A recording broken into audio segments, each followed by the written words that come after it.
This is Bigme B1051-C. A sleek color e-ink tablet running Android 14. Whether it's your first look or you already binged 10 other reviews, I've put it to its paces for 2 months and have real-world insights you don't want to miss. So buckle up, subscribe, and let's get right into it.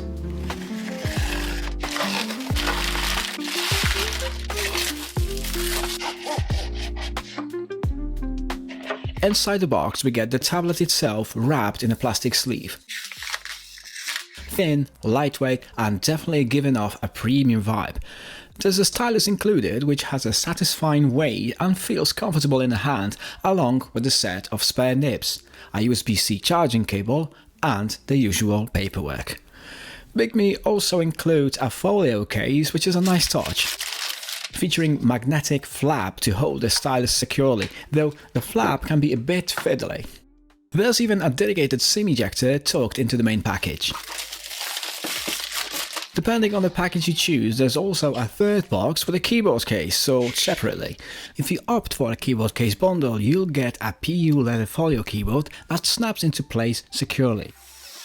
Typing on it feels surprisingly solid, comparable to Apple's iPad Folio keyboard, but whether it's worth using depends entirely on how you plan to use this tablet.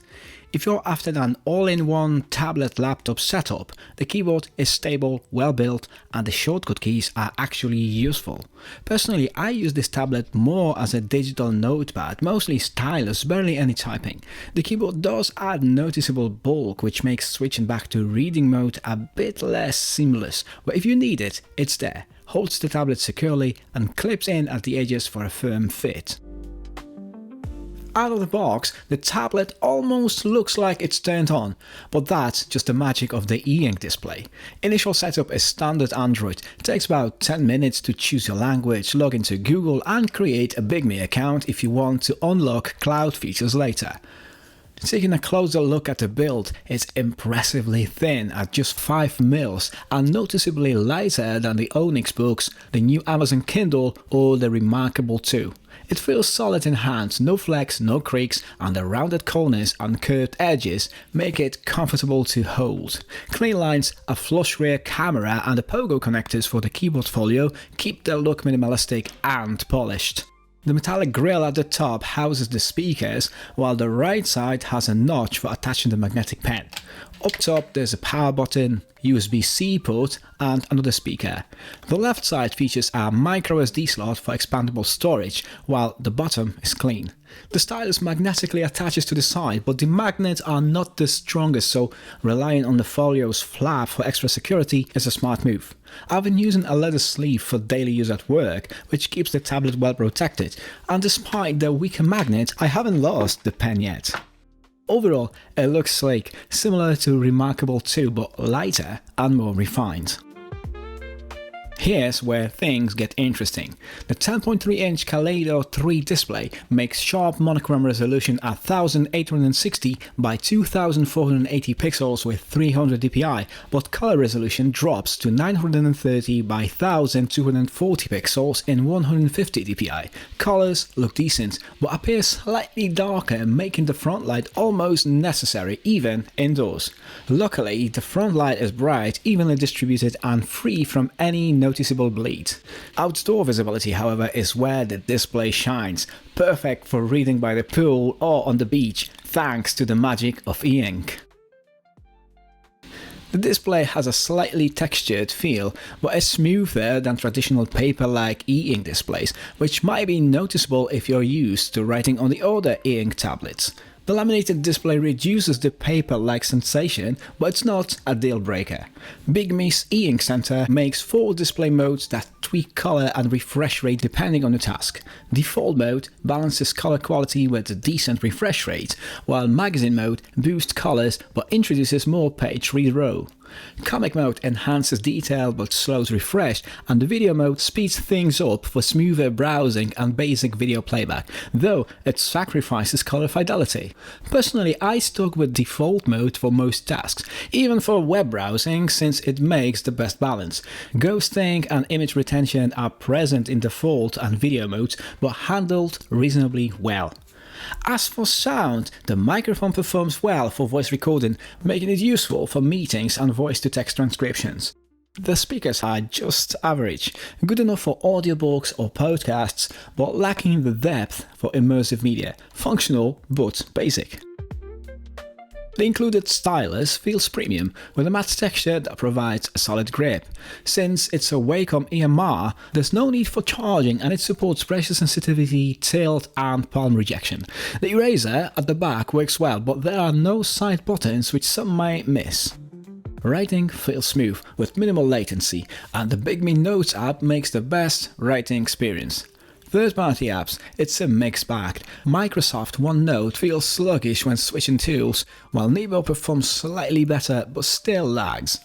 Global handwriting applies strokes quickly, but third-party apps often fail to reflect the exact stroke style or thickness in real time.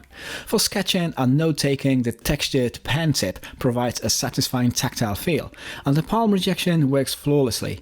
If you're a heavy OneNote user or frequently switch between apps, be prepared for occasional slowdowns.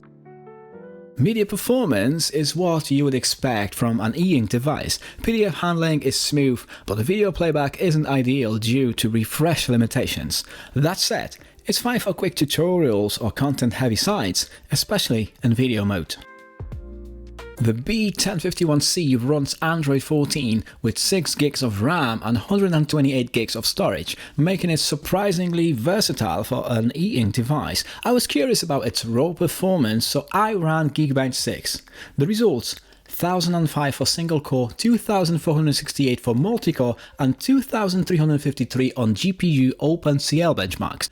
Not groundbreaking, but more than enough for what this tablet is designed to handle. The octa-core chipset performs smoothly by e-ink standards and with full access to the Google Play Store, so you can install apps like Kindle, Kobo, OneNote and Google Docs. Bigme encourages using the Bigme AI app, but I preferred installing ChatGPT and Google Gemini, which work just as well for my needs. Whether you're reading, taking notes or lightly multitasking, the tablet keeps up without noticeable hiccups. But let's be real, this is still an e-ink device. Animations are not as fluid and the app transitions feel slower compared to regular tablets. Out of curiosity, I installed Asphalt Legends Unite to see what would happen. It ran, but just barely. The lag and sketchy visuals reminded me of the iconic Take On Me music video from the 80s. Cool to see it run, but obviously e-ink isn't built for gaming. For its core functions, reading, annotating and productivity, performance holds up well. What really stands out is Bigme software. Features like global handwriting and smart notes make notes-taking intuitive, and the built-in AI assistant can summarize content or translate text on the fly. I've used it extensively for work and personal tasks, and while it's not replacing my standard tablet, it blends e-ink strengths with Android flexibility in a way that feels generally useful. Let's be real, no one buys an e-ink tablet for the camera. At just 5 megapixels, it's strictly functional, mainly for scanning documents. If you're in a pinch and need to snap a quick photo, it works, but don't expect anything close to smartphone quality. Compared to something like Google Pixel 9, the difference is night and day: washed out colors, low contrast and noticeable blur. Video recording is equally basic, 720 pixels at 30 fps. Think early 2010s webcam quality, but honestly, that's fine. This tablet wasn't designed for photography, and I doubt anyone buying it expecting that. As document scanner, it gets the job done, and that's what matters. Battery life is where the tablet shines. Its 3700 mAh battery won't last as long as basic e-reader, but considering it powers a full Android tablet, the longevity is impressive. With the front light on during reading, it drains around 3 to 4% per hour, giving you several days of light use before needing a charge. For mixed tasks, web browsing, note-taking and occasional media playback, I average 2 to 3 days of use per charge. But here's the kicker: small tweaks can stretch the battery significantly. Initially, I had a live screensaver running, a cool feature that refreshes calendar and time every minute. It looked great, but drained the battery faster, cutting to around 2 days. Switching to a static screensaver, which still looks great, and enabling auto power off after 24 hours of inactivity boosted the battery to nearly 10 days per charge. Even with constant Wi-Fi connectivity at work and home, these minor adjustments made a huge difference. So, is the Bigme B1051-C worth it? If you're looking for a premium ink tablet that balances reading, note-taking and Android flexibility with impressive battery life, this one's a solid contender. The color ink display adds versatility, making it useful for sketching, web browsing and productivity apps like OneNote or Google Docs. The included case and keyboard folio feel high quality, and the stylus makes natural, responsive writing experience. At first, I wasn't sure how much I would use it, but after integrating it into my daily workflow, taking notes at work, jotting down ideas for videos, and even practicing Spanish during spare moments, it's become an indispensable tool. I've replaced my notepads, and having all my notes, documents and sketches in one place has been a game changer. Performance is solid for an e-ink device, but let's set expectations. It's not going to match the speed or smoothness of a regular tablet. App transitions and animations can feel slow, though adjusting the refresh rate or enabling a 2 mode helps improve scrolling and reduce ghosting. It's perfect for casual drawing and notes-taking, but if you're a graphic designer or need advanced editing tools, this might not be your best bet. As for value, it's not the cheapest option out there, but for around $600 US, you're getting Android 14, color e-ink display, solid build quality and a lot of functionality. Compared to other devices in this price range, the features justify the costs. So if you're considering adding a versatile e-ink tablet to your toolkit, this one is definitely worth exploring. Check out the link in the description to learn more and see how Bigme can elevate your workflow. I would love to hear your thoughts. Would you invest in an e-ink tablet at this price? Let me know in the comments. And for transparency, Bigme provided this tablet for review, but I had full editorial control and these opinions are entirely my own. I hope you found this review helpful.